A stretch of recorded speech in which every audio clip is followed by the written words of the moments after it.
Nessa querida congregação, e eu quero convidá-los a abrir as Bíblias de vocês, Salmo capítulo 25.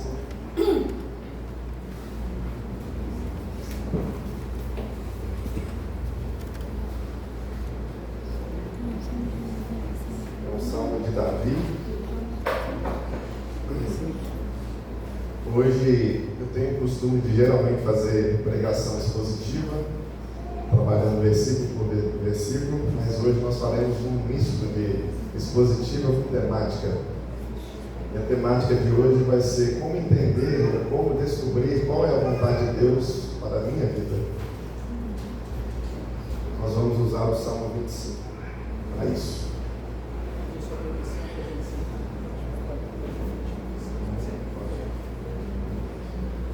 Todos encontraram? Eu farei a leitura, os irmãos acompanhem por gentileza. Salmo 25. A ti, Senhor, eleva minha alma. Deus meu, em ti confio. Não seja eu envergonhado, nem exultem sobre mim os meus inimigos. Com efeito dos que em ti esperam, ninguém será envergonhado. Envergonhados serão os que, sem causa, procedem traiçoeiramente. Faz-me, Senhor, conhecer os teus caminhos. Ensina-me as tuas veredas. Guia-me na tua verdade e ensina-me, pois tu és o Deus da minha salvação, em quem eu espero todo dia. Lembra-te, Senhor, das tuas misericórdias e das tuas bondades, que são desde a eternidade. Não te lembres dos meus pecados da mocidade, nem das minhas transgressões. Lembra-te de mim, segundo a tua misericórdia, por causa da tua bondade, ó Senhor. Bom e reto é o Senhor, por isso aponta o caminho aos pecadores, guia os humildes na justiça, ensina aos mansos o seu caminho. Todas as veredas do Senhor são misericórdia e verdade para os que guardam a sua aliança e os seus testemunhos. Por causa do teu nome, Senhor, perdoa a minha iniquidade que é grande. Ao homem que teme ao Senhor, ele o instruirá no caminho que deve escolher. Na prosperidade repousará a sua alma, e a sua descendência herdará a terra. A intimidade do Senhor é para os que o temem, as quais ele dará a conhecer a sua aliança. Os meus olhos se elevam continuamente ao Senhor, pois ele me tirará os pés do laço. Volta-te para mim, tem compaixão, porque estou sozinho e aflito. Alivia minhas tribulações do coração, tira-me das minhas angústias. Considera as minhas aflições e o meu sofrimento e perdoa todos os meus pecados. Considera os meus inimigos, pois são muitos, me abominam com ódio cruel. Guarda minha alma e livra-me, não seja eu envergonhado, pois em ti me refugio. Preserve minha sinceridade e a retidão, porque em ti espero. Ó Deus, redime Israel de todas as suas tribulações. Vamos orar mais uma vez? Santo Deus, amado Pai, nós estamos diante da tua palavra que foi lida. Queremos agora, Pai, pedir para que o Senhor esteja iluminando o teu servo, para que tudo aquilo que falar seja de acordo com o teu querer e com a tua vontade. Que encontre, ó Pai, terra propícia para que o teu nome seja exaltado, para que a tua graça alcance esses corações que estão aqui presentes, ó Deus. Que seja terra fértil, que a gente esteja com coração, mente e ouvidos atentos à tua palavra que será exposta nesse momento. Na oração que eu faço, em nome de Jesus. Amém. Irmãos, é a primeira vez que eu venho aqui como presbítero, né? Amém. Então, as outras vezes me chamavam, era às vezes nomeado como presbítero, como pastor, mas oficialmente essa é a primeira vez. Estou acompanhado da minha esposa, Sheila, pela primeira vez ela está vindo aqui, junto com os meus dois filhos, Samuel e Isaac. Nós congregamos na primeira igreja do centro, daqui de Vila Velha, né? E é muita alegria para mim quando eu recebo o convite de estar aqui com vocês. É sempre um desafio, porque a gente tem que escolher um tema, e eu acho que o tema que foi escolhido para essa noite é um tema que precisa ser revisitado constantemente, porque muitas vezes nós esquecemos qual é a vontade de Deus para as nossas vidas. Eu tenho certeza que, eu espero, assim, melhor dizendo, né, que após esse culto, que vocês lembrem de que a vontade de Deus ela é santa, perfeita e agradável. Mas vamos estudar no Salmo 25 que foi proposto nesta noite. O Salmo 25 ele tem uma particularidade diferente de todos os demais salmos. Não sei se vocês sabem, mas o Salmo 25 ele é um salmo acróstico. Alguém sabe o que seria acróstico? Não, acróstico é uma das metodologias melhores de ensino. Eu já ensinei coisas aos meus filhos usando essa metodologia. Existem várias metodologias de memorização. Como, por exemplo, quando você quer memorizar algo muito difícil, tem pessoas que usam música. Os salmos servem para serem cantados, são hinos. Então aqui Davi já está ajudando as pessoas a memorizar esse salmo. Não obstante é isso, além de ele ser uma música, um hino, ele também é acróstico. O que significa acróstico? Cada inicial de todos os versos inicia com uma letra do alfabeto. Então, isso obviamente no hebraico, né? Você pode pegar a sua Bíblia e falar assim, não, isso que ele está falando está errado. Óbvio, né? No português, quando foi feita a tradução, não começa o primeiro até começa com A, realmente, mas o segundo não começa com B. Mas no hebraico sim, começa de Aleph a Tev. O último versículo termina com a letra como se fosse o nosso português Z. Tá, mas para que eu estou dizendo isso? Porque isso é um método de memorização. Se eu perguntar a vocês sabem a ordem dos planetas que compõem o sistema solar? Talvez nem todo mundo vai saber. Mas com a técnica que eu vou ensinar agora a vocês, que é a técnica do acróstico, vocês provavelmente memorizarão. É o seguinte: minha vó tem muitas joias, só usa noite. Minha, Mercúrio. Vó, Vênus. Tem terra, muitas, Marte. Joias, Júpiter. Só, Saturno. Usa Urano, noite, Netuno. Tiramos aí Plutão, porque agora Plutão é um planeta naníquo, né? Foi excluído. Então esses são os planetas que compõem o sistema solar. O que eu fiz aqui? Cada inicial dos planetas eu usei uma frase para ficar fácil a memorização. Minha avó tem muitas joias, só usa noite. E o que eu estou querendo dizer com isso, meus irmãos? Por que eu estou reforçando e explicando isso para vocês? Porque não foi por acaso que Davi fez isso. Davi compôs esse salmo, que já é um hino, já facilita a memorização, e fez um salmo acróstico para que ele fosse memorizado, para que ele fosse gravado. Eu componho às vezes música com os meus filhos quando a gente precisa memorizar alguma coisa, e é um método fantástico para você lembrar. Afinal de contas, muitas vezes a gente lembra da música, mas não lembra às vezes da passagem bíblica, né, onde está inserida essa música. Mas por que foi escolhido esse tema? Como descobrir a vontade de Deus para a minha vida? Porque muitas vezes crianças, adolescentes, jovens, adultos e idosos têm dúvidas de qual é a vontade de Deus das suas vidas, e dúvidas legítimas, como por exemplo, qual faculdade eu devo fazer? Como por exemplo, qual emprego devo procurar? Será que essa namorada é a mulher da minha vida? Será que esse namorado é o marido, é o esposo da minha vida? Será que a cidade que eu moro é a cidade que Deus gostaria que eu morasse? Então, independente da idade, eu acho que todos nós nos fazemos, volta e meia, esse tipo de questionamento.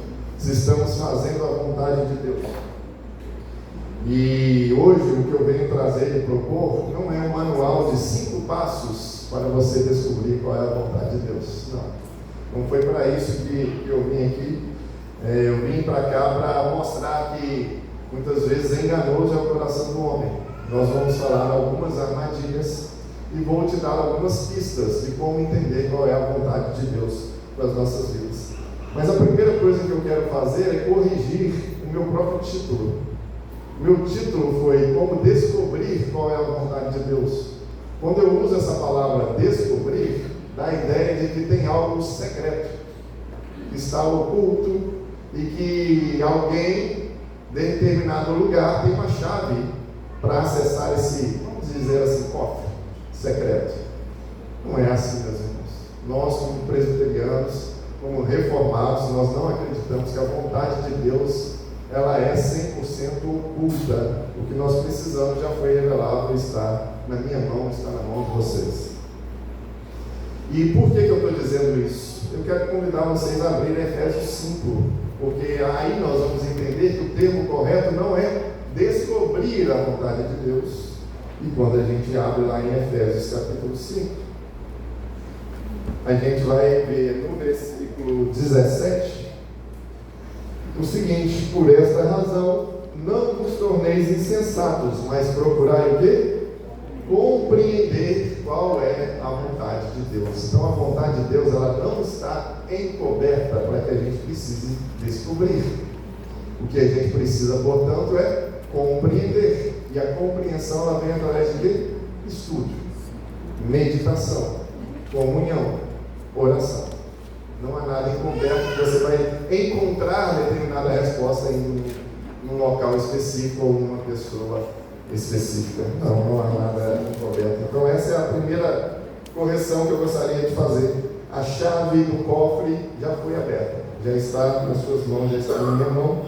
O problema não é que Deus escondeu, é a gente que não busca compreender qual é a vontade de Deus por conta da nossa preguiça, ocupações, prioridades, que muitas vezes nós não damos a quem deveríamos dar. E a segunda correção que eu gostaria de fazer é o seguinte: existe uma vontade que ela é chamada de preceptiva e há uma outra vontade que é chamada de decretiva.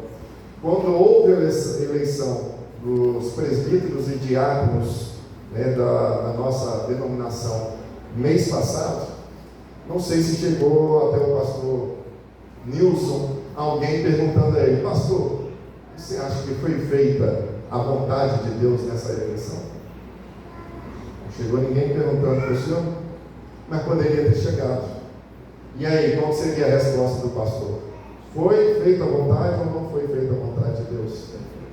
A gente poderia dizer que a vontade de Deus ela foi cumprida, mas aí eu poderia te perguntar assim: mas qual delas? A decretiva ou a preceptiva? Vamos entender a diferença? Porque existe uma grande diferença entre as duas vontades. A vontade preceptiva é aquela que já está revelada, ela já está escrita, não precisa de nenhuma revelação extra para você saber que você precisa ser fiel, para que você precisa ser honesto, para que você precisa fugir dos pecados, das tentações. Você precisa de uma revelação especial para isso? Com certeza não. Então a vontade preceptiva, por que ela tem esse nome? Por conta dos preceitos divinos. Os preceitos deles já foram revelados, já existe um mandamento para a gente seguir, para a gente cumprir. Agora, existe por outro lado a vontade decretiva. O que é a vontade decretiva? São os decretos divinos. São aqueles que a gente ainda não sabe. Por que eu formei na profissão que eu formei? Por que eu vim para cá, para Vila Velha? Por que eu não fiquei no meu estado? Por que eu casei? Tem muitas coisas que a gente vai entender lá na frente, quando a gente olha para trás. Nem tudo a gente vai entender, mas muitas coisas só são possíveis de serem entendidas quando a gente avança no tempo e faz uma leitura retrospectiva das coisas. E aí, eu gostaria de perguntar para vocês: qual é a vontade de Deus para as nossas vidas? Queria que vocês gravassem esse versículo de 1 Tessalonicenses 4:3. Todos vocês têm que sair daqui sabendo qual é a vontade de Deus para as nossas vidas. Vamos abrir lá? 1 Tessalonicenses 4:3. Pois esta é a vontade de Deus. Qual é a vontade de Deus? A vossa santificação. Só até aí. Não precisa aprender nada mais essa noite, se vocês saírem daqui sabendo que isso. A vontade de Deus para as nossas vidas é a nossa santificação. Quando a gente aprende isso, meus irmãos, a gente vive uma vida melhor, vive uma vida mais consciente, porque a nossa vida ela não pode ser tudo pensando assim: eu não sei o que vai acontecer comigo. Você realmente não vai receber um manual de tudo que vai acontecer. Seria talvez até doloroso se você soubesse que dia vai ser o dia do seu óbito. Mas isso Deus não revelou a você, nem a mim. Os médicos muitas vezes tentam acertar o óbito de algumas pessoas, mas a gente não tem essa capacidade, esse poder. Então, qual é a vontade de Deus? Em primeiro lugar, a vontade preceptiva. Esqueçam qualquer outra coisa e foquem em mandamentos de Deus, os preceitos de Deus. Ser honesto, ser fiel, não fazer outros ídolos, fugir dos pecados, da imoralidade, tudo isso. E em segundo lugar, na decretiva, nenhum dos planos de Deus pode ser frustrados, como diz Jó, no capítulo 42, 2. Nós não sabemos, nós não conhecemos. Deus nunca prometeu revelar todas essas coisas, detalhes específicos das nossas vidas. Nunca prometeu. E o exemplo que eu posso dar para vocês é o de Abraão, quando Deus fala assim para ele: Abraão, olhe para as estrelas do céu, tão numerosas quanto são as estrelas do céu será a tua geração. Em ti serão benditas todas as nações. Abraão já em idade avançada, 75 anos, Sara, sua esposa, 65 anos, estéril, e escutam essa promessa. E aí, depois de 25 anos esperando, e esse filho da promessa nasce Isaac. Abraão tinha 99 anos, completou 100 anos quando Isaac nasceu. Sua esposa tinha 90 anos. Isaac provavelmente já devia ser adolescente quando Deus fala para Abraão: agora pega o seu filho amado, o filho da promessa, vai rumo ao monte que eu vou te mostrar, o monte Moriá, e sacrifica o seu filho. Ele falou para Abraão o que aconteceria lá no monte Moriá? Não. Na minha Bíblia não tem escrito isso. Mas Abraão foi pela fé, foi caminhando. Eu sei que cada passo que ele dava ia ser duro para ele. Depois de tantos anos esperando o filho da promessa, chega o filho da promessa e Deus me manda sacrificar o meu filho.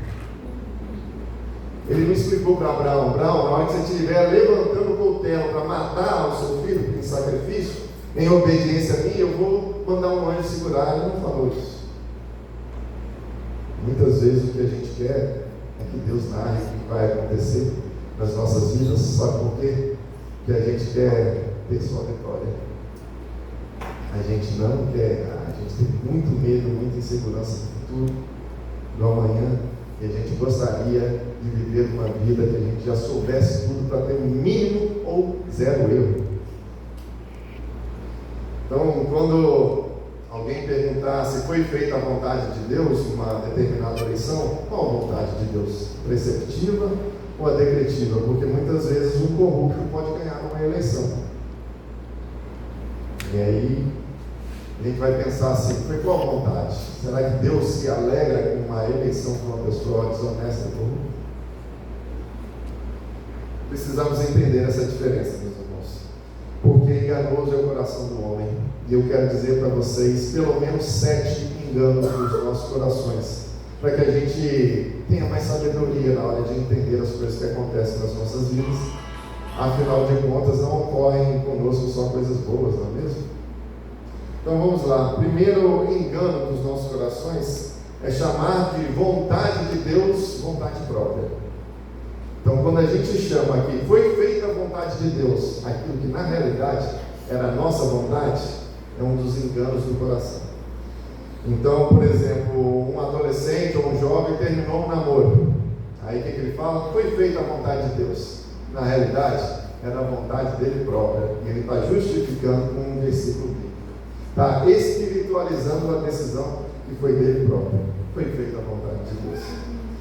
Você usa o nome de Deus para justificar as decisões que você faz? Espiritualiza tudo, dizendo que foi feita a vontade de Deus?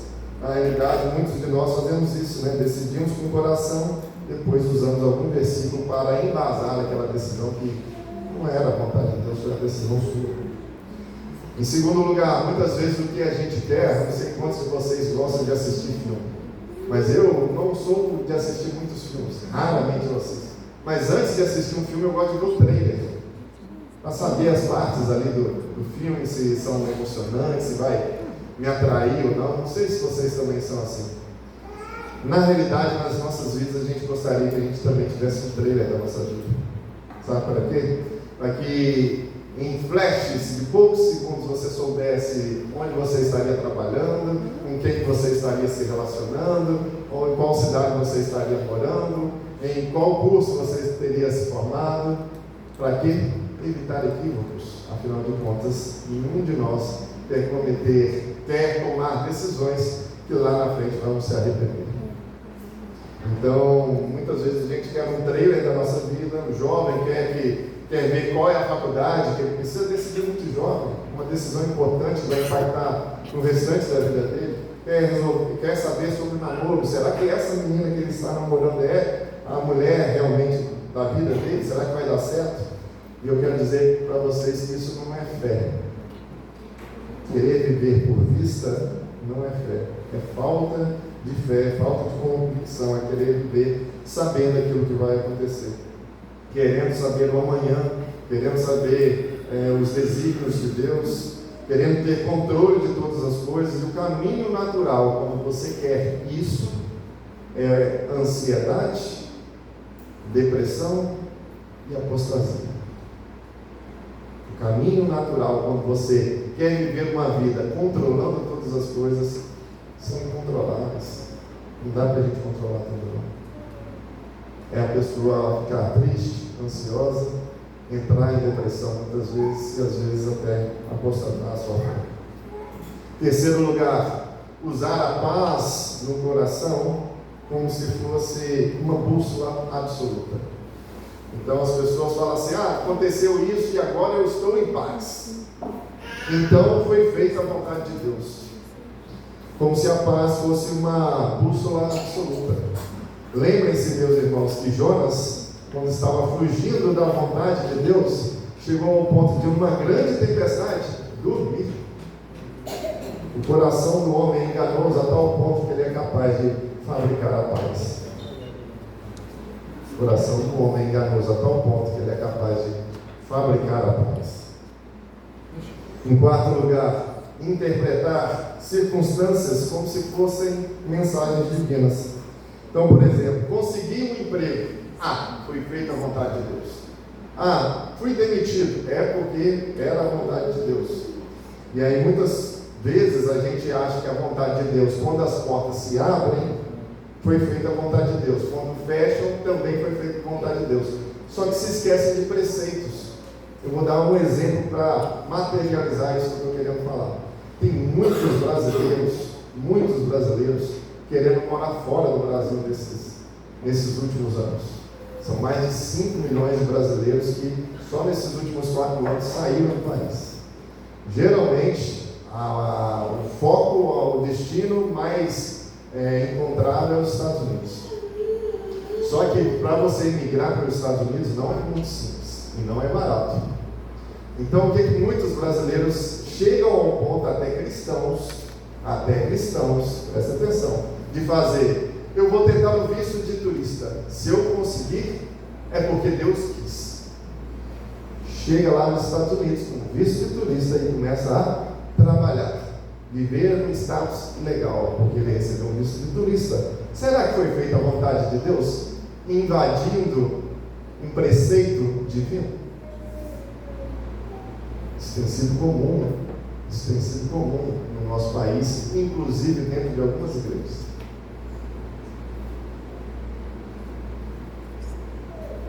Não é vontade de Deus, meus irmãos, como nós lemos. O que Deus espera de nós é a nossa santificação.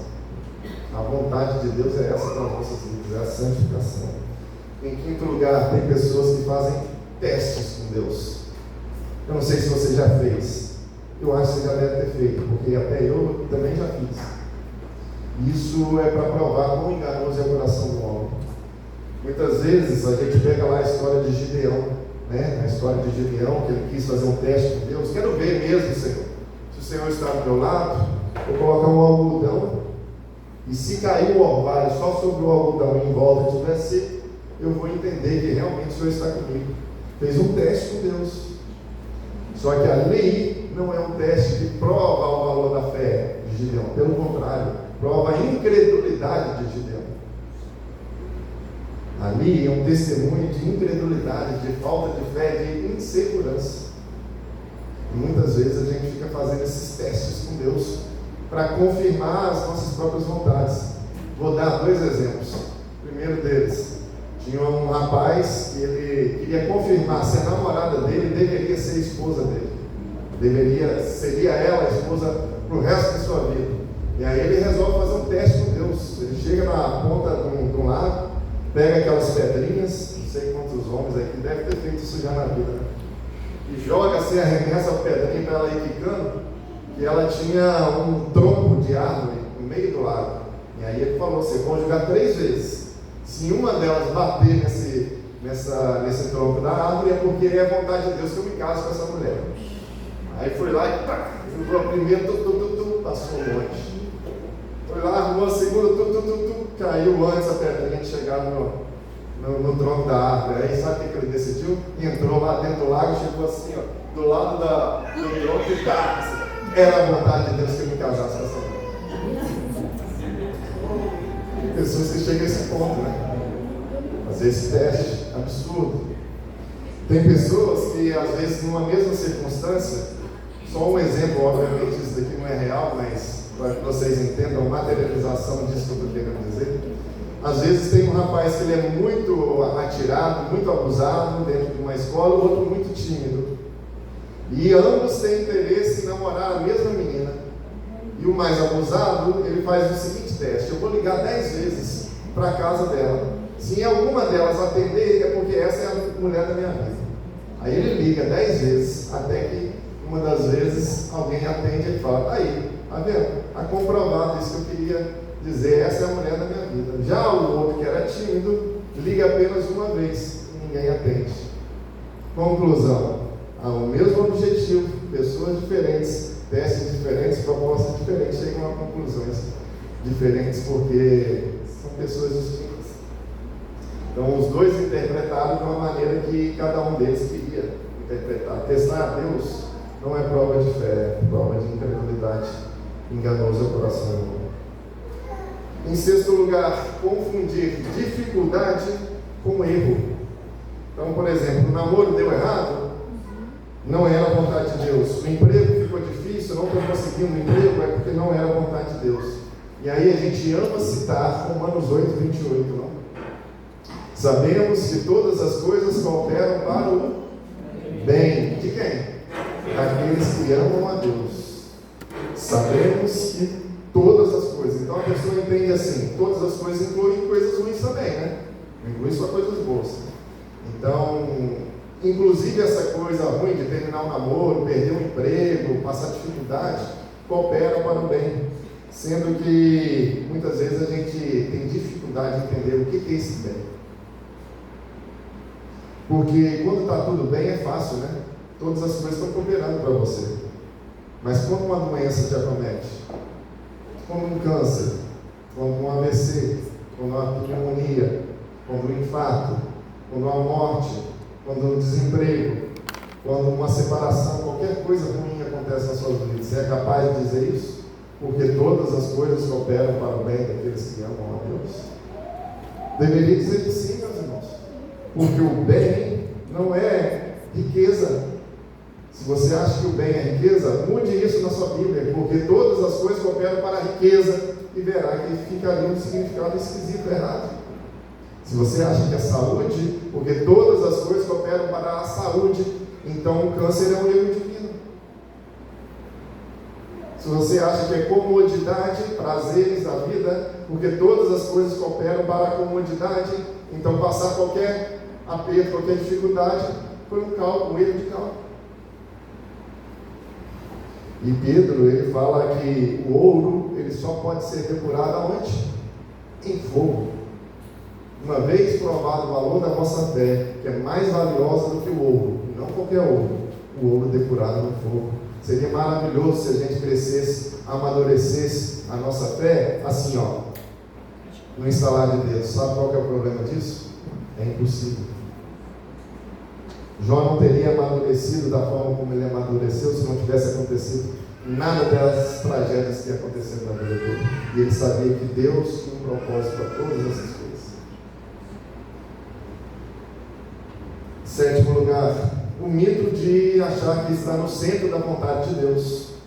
Então, se for querer obedecer à palavra de Deus, amém. Mas geralmente o que as pessoas pensam é que a gente tem que acertar tudo.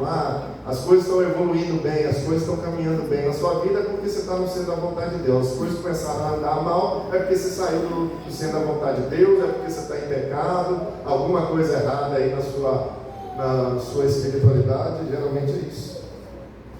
Mas, irmãos, o único que esteve 100% no centro da vontade de Deus foi Jesus.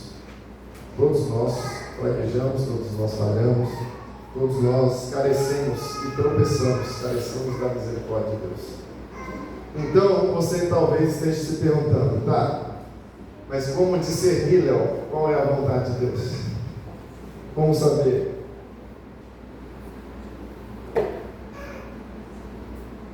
E aí, a gente precisa novamente separar, na verdade, a vontade revelada e a vontade específica. Tenham em mente, meus irmãos, que a vontade revelada, como o nome sugere, já foi revelada. Você precisa de nenhuma revelação extra para saber que você tem que ser fiel.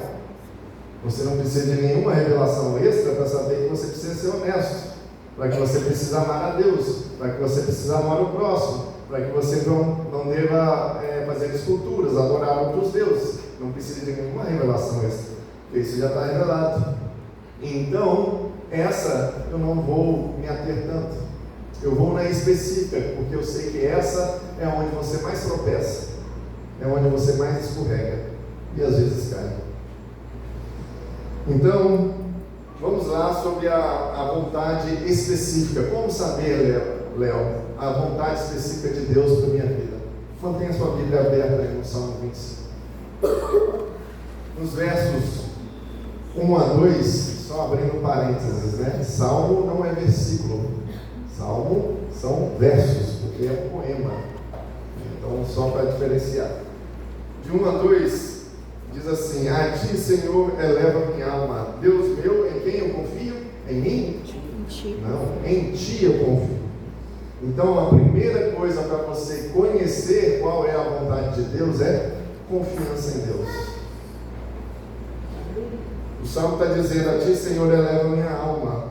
Deus meu, em ti eu confio. Não há outra confiança. Não é nos seus braços, não é no seu intelecto, na sua sabedoria, não é na sua rede de relacionamento, que hoje é chamada de networking, não é na rede de apoio que você tem, não são nos contatos, não são na posição, às vezes, da sociedade que você está.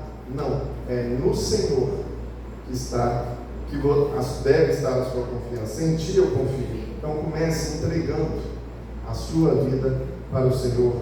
Não comece fazendo perguntas a Ele, como Abraão não fez quando foi ordenado que ele fosse ao Monte Moriá para sacrificar o seu filho. Em nenhum momento Abraão perguntou: por que, Senhor? Mas eu vou sacrificar o meu filho da promessa, o filho que tantos anos eu esperei? Não. Comece pela confiança, comece pela entrega, não pela pergunta. Em segundo lugar, aprenda a refletir biblicamente. Olha os versos 4 e 5. Faze-me, Senhor, conhecer o quê? Os teus caminhos. Ensina-me as tuas veredas. Guia-me na tua verdade e ensina-me, pois tu és o Deus da minha salvação, em quem eu espero todo dia.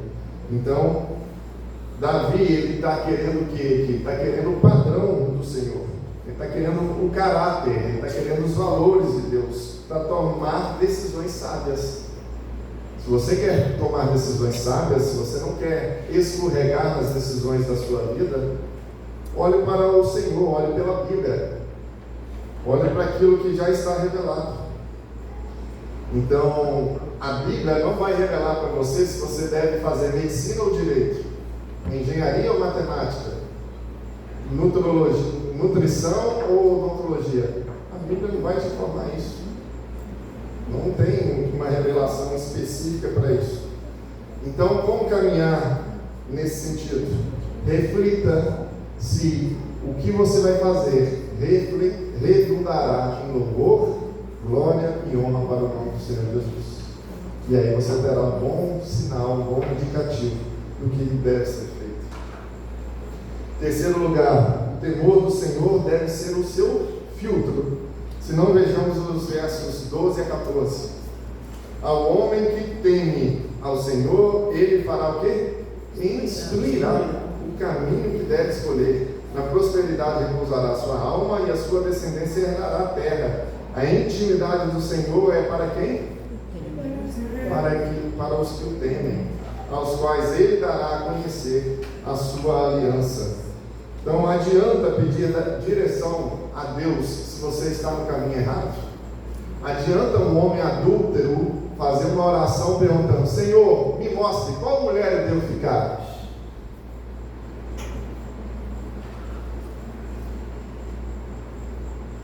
O temor do Senhor deve ser o filtro para as nossas decisões. Quarto lugar, ouça o conselho de pessoas sábias. Eu tenho pessoas a quem eu busco aconselhamento. Eu acredito que vocês deveriam ter também pessoas sábias, pessoas firmadas na palavra, não sábias aos olhos do mundo, sábias na palavra do Senhor, que possam dar conselhos a você. Olha o que diz lá Provérbios 11, 14. Provérbios 11, 14 diz assim: não havendo sábia direção, o que acontece com o povo? Cai o povo, mas na multidão dos conselhos há segurança. E também ainda no livro de Provérbios 3, versículo 7. Provérbios 3, 7 diz assim: não sejas sábios aos teus próprios olhos, teme ao Senhor e aparta-te do mal. Não seja sábio aos seus próprios olhos, teme ao Senhor e aparta-te do mal. Tem muitas pessoas que nos momentos difíceis, e os momentos difíceis caem sobre salvos e não salvos, eleitos e não eleitos, caem sobre todos. Não há uma imunização quando a gente recebe a graça divina de problemas. Não, todos nós passamos por problemas, por dificuldades, às vezes por privações e provações. Nesses momentos a gente deve procurar pessoas que sejam sábias para nos ajudar, nos orientar, porque muitas vezes a gente não encontra respostas. E às vezes quem está de fora e é bem focado, tem bons conhecimentos da palavra do Senhor, pode nos ajudar. Quinto lugar, suspeite das suas motivações. Então, ao invés de você procurar fazer as coisas que darão crescimento próprio, pergunte-se: isso vai refletir em glória, em louvor, em crescimento do nome do Senhor? Antes de tomar uma decisão. Se for refletir em louvor, em honra e glória para o Senhor, provavelmente será sábia a decisão sua. Então, por que você quer isso? Por que você está orando por determinada coisa? É para servir? É para glorificar o nome de Deus? É para que Ele seja exaltado? Ou é para você aparecer? Ou é para você criar mais poder? Quais são as suas motivações? É convicção ou às vezes é teimosia? Então, ore, peça a orientação de Deus para que as suas decisões sejam pautadas na glória do Senhor. Troque: Deus quer que eu faça isso por que Deus quer que eu faça isso? Se for para a sua glória, para a sua honra, então siga em frente. Sexto lugar, aprenda. Essa é uma das maiores dificuldades dos nossos dias. Aprenda a esperar. Nós temos muita dificuldade em esperar. Nós estamos com a vida tão agitada, tão corrida, que a gente quer tudo para ontem. Muitas vezes a não resposta aparente já é uma própria resposta de Deus. Mas a gente não tem paciência para esperar. Salmo 25, versos 5 e verso 21. O 5 diz assim: guia-me na tua verdade e ensina-me, pois tu és o Deus da minha salvação, em quem eu espero todo dia. O salmista aqui está falando: eu espero o Senhor todos os dias. O Senhor é quem vai me ensinar, o Senhor é quem vai me guiar. E o verso 21: preserve-me a sinceridade e a retidão, porque em ti eu espero. Esperar no Senhor também é uma das necessidades para que a gente esteja no centro da vontade de Deus, para que a gente faça a vontade de Deus. Tem um versículo que eu gosto muito, e eu preguei na última vez que eu estava aqui, Isaías 40. Não sei quantos de vocês se lembram, mas diz assim: os jovens se cansam e se fatigam, os moços de exaustos caem, mas os que esperam no Senhor, renovam as suas forças. Ó jovem que me ouve hoje, quão difícil é esperar o Senhor. Mas a Bíblia, não é o Léo que está falando, está dizendo: os que esperam no Senhor renovam as suas forças. Não esperar não é um castigo de Deus. Às vezes é uma aula das mais avançadas que você pode ter na jornada chamada vida. Em sétimo e último lugar, nem tudo você vai ter uma resposta prévia. O meu conselho é para que você continue caminhando. Verso 16 a 18 diz assim: volta-te para mim e tem compaixão, porque estou sozinho e aflito. Alivia-me as tribulações do coração, tira-me das angústias. Aqui o salmista está mostrando o quão angustiado estava o coração dele, estava sendo pressionado pelos seus inimigos. Considera as minhas aflições e o meu sofrimento e perdoa todos os meus pecados. Conselho que eu dou para vocês: decisão simples, use a Bíblia. Use a Bíblia. É justo? É digno? Vai glorificar o nome de Deus? O Senhor será exaltado através dessa decisão sua? Então faça isso. Agora, é uma decisão mais complexa. Olhe, busque discernimento, busque sabedoria com outras pessoas que poderão te instruir, busque conhecimento na própria palavra do Senhor. Muitas vezes espere a resposta divina. Eu faço a seguinte alusão pelas nossas vidas para que a gente entenda. Eu acho que todo mundo já dirigiu alguma vez na vida sob neblina, não? E quando a gente está dirigindo num carro sob neblina, a gente vê pouco do que está diante de nós. Mas a gente tem que continuar. Mesmo devagar, a gente tem que continuar, porque se a gente frear, o carro que está atrás nos atropela. A nossa vida ela deve ser assim também, como uma direção sobre neblina. A gente não tem noção do que vai acontecer daqui a 10 minutos. Minha recomendação: continue, siga em frente, buscando fazer a vontade de Deus, porque se você parar, a vida vai te atropelar. E ele termina o salmo dizendo assim: preserve-me a sinceridade e a retidão, porque em ti eu espero. Então aguarde no Senhor. Fazer a vontade de Deus não é só um destino, é uma caminhada de vida. Fazer a vontade do Senhor não é só um destino, é uma caminhada de vida que todos os dias você vai precisar de sabedoria para as escolhas que você fará. Mas nesse processo, eu encerro com aquela passagem de Tessalonicenses: buscai, pois, a santificação. Buscai, pois, a santificação. Essa é a vontade de Deus para as nossas vidas. Vamos orar? Pai querido, Pai de amor, muito obrigado, Senhor, por essa mensagem que o Senhor nos trouxe, Senhor, nos deu essa noite. Obrigado, Senhor, porque muitas vezes temos dúvidas e queremos respostas para as nossas indecisões, para as nossas dores, para os nossos sofrimentos. Queremos entender, às vezes, como quem quer ter um trailer da vida para tomar as melhores decisões. Ó Deus, tenha misericórdia de nós. Ajude-nos, ó Deus, a sermos sábios, a buscarmos mais respostas em Ti, a confiar em Ti, como foi o salmista Davi. Ó Deus, muitas vezes nós andamos pressionados pela nossa própria mente, pelas nossas próprias preocupações. Deus, nós queremos que o Senhor nos instrua, queremos fazer a Tua vontade, queremos caminhar em santificação, queremos que a nossa vida seja instrumento para o Teu louvor e para a Tua honra. Ó Deus, nós sabemos que nós estamos aqui como peregrinos e forasteiros, porque o nosso lar é celestial. Faça-nos, ó Deus, com que a nossa visão, com que a nossa esperança não se limite a essa terra, e os nossos olhos estejam voltados para o Senhor, para os céus, que Tu já tem preparados de antemão para todo aquele que nele crê. Por isso, ó Deus, perdoe-nos de nós mesmos, perdoe de muitas vezes querer fazer as nossas próprias vontades, porque enganoso é o coração do homem. Tenha misericórdia de nós, ó Deus, e nos ajude a fortalecer a nossa fé, a nossa esperança em Cristo Jesus, o autor e o consumador da nossa fé. O Senhor nos proteja e nos guarde no decorrer dessa semana. É a oração que eu faço em nome de Jesus. Amém. Essa é a palavra, pastor Lúcio.